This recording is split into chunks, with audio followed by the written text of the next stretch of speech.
mukha nga pong sa inyo pong salaysay ngayon, mukhang lumalabas diyan na maaari ba sabihin na sa buong lalawigan ng Tarlac, yan na po ang modus ng mga kongresista at mga politiko?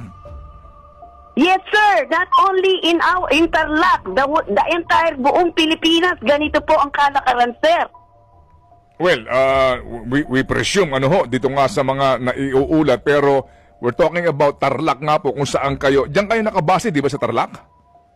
Yes po, butante po ako ng 3rd District. Okay, yung nga po, no?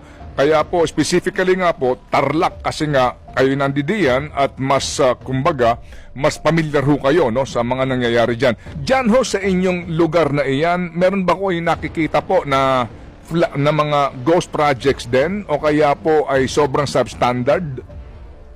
Marami po dito, Sir Ted. In fact, sa Facebook ko po pinupost ko, kaya marami akong threat.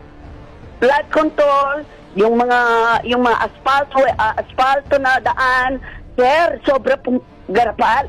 If only I can talk to you one-on-one, sir, sobra.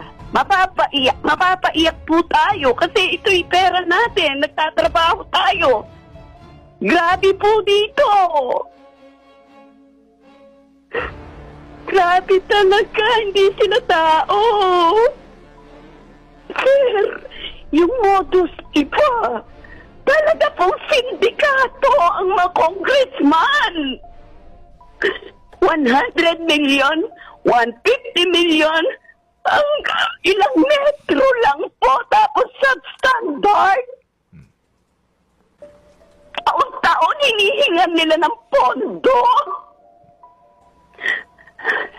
This is injustice to us all taxpayers. Willing po akong makipag-usap sa inyo in private. Sasabihin ko po kung anong mga modus. Kumpleto po ako ng detalye, sir. And I want this to be exposed in the entire Philippines so they can dig deeper, investigate deeper.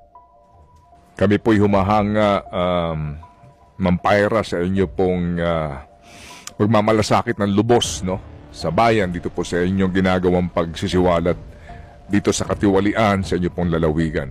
Maliban po sa amin, sa akin po, agad po ako makikipag-ugnayan sa amin pong pinuno dito sa amin pong News Department dahil ito po'y karapat-dapat din, ano? Kayo ho ay nagbigyan na rin po ba ng kopya sa ICI at kung mamarapatin po siguro ng Senate Blue Ribbon Committee ay maimbitahan din po kayo at maihayag niyo po itong mga sinasabi ho ninyo kasi